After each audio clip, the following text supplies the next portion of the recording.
pour aujourd'hui, mais aussi pour demain. Et entre aujourd'hui et demain, il y a un lien entre les deux, évidemment. Manuel, sur le salariat qui n'a pas conscience de lui-même?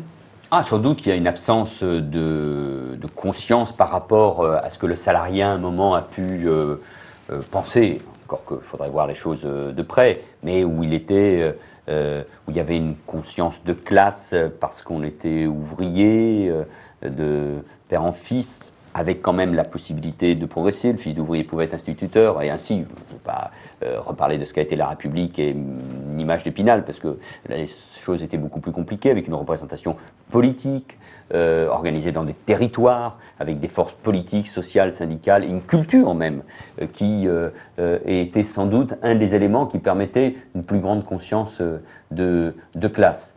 Tout cela a été parfois mis à mal pour des raisons historiques, la Première Guerre mondiale, la crise de 1929, etc.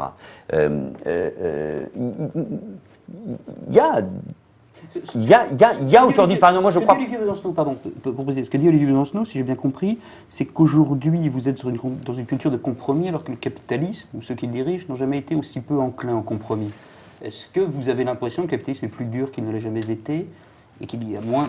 Est-ce que vous êtes d'accord avec l'idée que se met Olivier Besancenot, qu'il n'y a plus d'espace pour le donnant-donnant, gagnant-gagnant, ou le compromis social? Ah, moi, je crois qu'il y a de l'espace pour le rapport de force et donc pour le compromis. Aussi, le rapport de force, sûrement. On est face à un capitalisme qui a effectivement compris beaucoup plus les évolutions du monde, qui a épousé ces évolutions, qui a évidemment contribué, mais pas seulement. Le capitalisme français, plutôt national, a mis du temps à comprendre quelle était l'évolution de ce monde, beaucoup plus que le capitalisme américain ou anglais, qui était déjà très internationalisé. Et on voit bien comment d'autres pays ont compris la force de ce capitalisme essentiellement financier, encore qu'il n'est pas que financier. Il y a aussi de la richesse qui se crée dans bien des domaines, culturels ou dans le domaine de la santé. Moi, je le vois avec tout le système de biotech qui existe à Ivry, où on a des toutes petites entreprises qui sont sur le marché, qui créent de la richesse en matière de santé et qui sont extrêmement performantes, même si elles sont aussi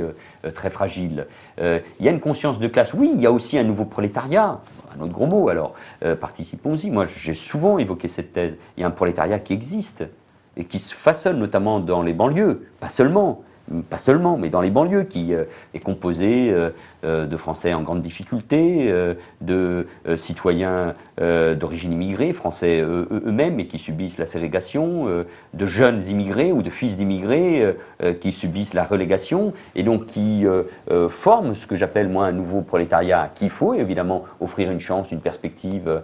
Qui était en grève en partie à Aulnay-sous-Bois. Et qu'on retrouve, et qu'on a retrouvé en grève il y a déjà des années, ou plus récemment dans l'industrie automobile. Je pense notamment aux luttes que mènent un certain nombre de sans-papiers dans des entreprises où ils sont exploités. Il y a une nouvelle exploitation des sans-papiers ou des travailleurs immigrés. Il y a la question de la précarité, il y a la question des femmes et du temps partiel, il y a la question des seniors, enfin de ceux qui partent trop tôt à la retraite. Donc il faut apporter une réponse collective au nom de l'intérêt général d'une société ou d'une civilisation. Et même si on n'a pas qu'une conception collectiviste ou collective du bonheur, et qu'on doit aussi être capable, parce que je crois que c'est la finalité d'une bonne organisation sociale, c'est d'apporter un maximum de liberté individuelle et d'émancipation pour chaque citoyen. Mais en même temps, la clé, c'est le compromis.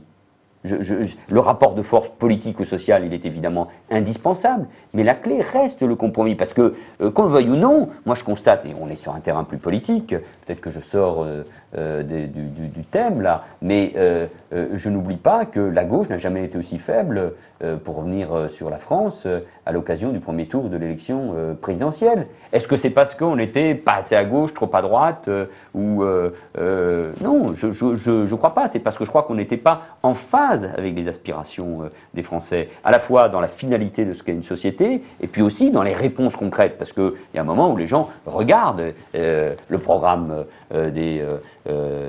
des candidats. Est-ce que ça me concernera directement? Est-ce que je gagnerai plus? Est-ce que je serai plus en sécurité? Est-ce que ça permettra à mon gamin de s'émanciper plus à l'école, etc. Pour vous, la gauche pêche par défaut de réalité. Pour Besancenot, elle pêche par défaut Non. de vertu au sens Non. latin du terme. Moi, je ne veux pas rentrer dans le débat, ça serait trop facile. D'ailleurs, lui, c'est un révolutionnaire. Moi, j'ai compris la réalité. Et c'est pour ça que j'accepterai pas non plus, j'accepte pas l'idée, la mystification ou la malhonnêteté, et nous, on a raison. Non, je pense que si on débat, ou si je participe à ce débat, avec Olivier Besancenot d'une manière générale, c'est parce que je pense que les choses sont complexes et qu'il faut trouver, en tout cas pour ce qui me concerne, les meilleures réponses possibles. Non, je ne pense pas que le débat c'est uniquement entre l'utopie et la soumission à la réalité. Si je voulais aller chercher Olivier Besancenot, mais j'ai déjà entendu souvent sa réponse, c'est vrai que pour ce qui nous concerne, nous socialistes, nous avons été confrontés à cette réalité du pouvoir. C'est d'ailleurs ce qui a changé par rapport à l'époque que je l'écrivais au début de notre discussion, entre 1981 et aujourd'hui. C'est qu'avant, une grande partie des débats entre le PS, le PC et la gauche, ou l'extrême gauche, pardon, portait sur des analyses, soit à travers des exemples étrangers, soit à travers des analyses très théoriques. Là, la réalité, c'est celle du monde, mais Olivier Besancenot l'a rappelé, c'est parce que nous avons aussi gouverné avec des réussites et des échecs. D'une certaine manière, et je fais une parenthèse là, il y a eu évidemment des échecs.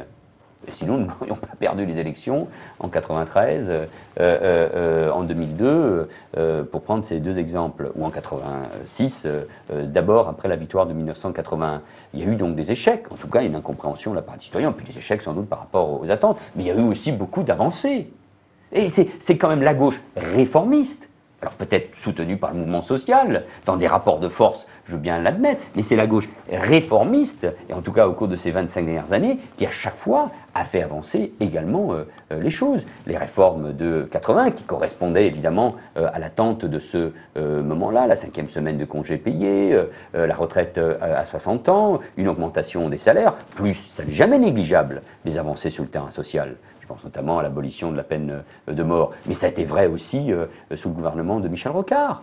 Au-delà de thèmes plus sociétaux, comme par exemple la paix en Nouvelle-Calédonie, il n'y a jamais rien. Mais la CG et le RMI font partie évidemment de ces réformes, où la priorité est donnée à l'époque à l'éducation nationale. Et puis sur Lionel Jospin, il y a eu aussi des réformes. Tout le monde gueule dans les associations ou dans les écoles ou dans les services publics parce qu'il n'y a plus d'emploi jeune, parce que c'était évidemment un élément important. Aujourd'hui, l'extrême gauche défend y compris, je le disais tout à l'heure, les 35 heures. Il y a eu la CMU, il y a eu des avancées considérables, y compris les choix fiscaux qui ont été faits par le gouvernement Jospin en 97 pour qualifier la France à l'euro, taxer plus le capital que le travail. Donc moi, je suis à la fois, j'ai un regard critique, lucide sur ce que nous avons fait au pouvoir, mais il y a aussi une gauche en France, ailleurs, qui a été capable de gouverner. Je n'ai pas de modèle.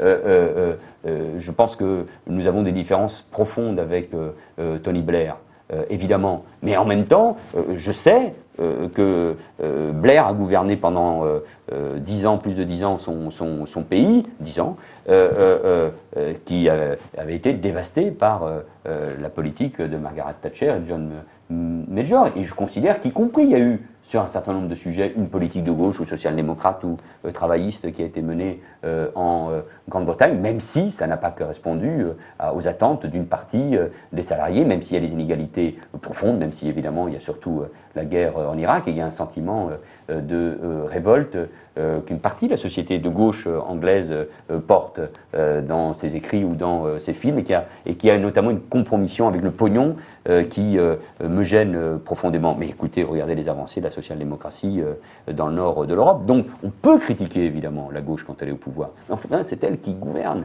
et c'est elle qui réforme et c'est elle qui se coltine à ces réalités, même si la réalité, encore une fois, ce n'est pas que l'exercice du pouvoir. La gauche a aussi une fonction tribunicienne, une fonction de représentation, de dénonciation, mais ça n'est pas suffisant.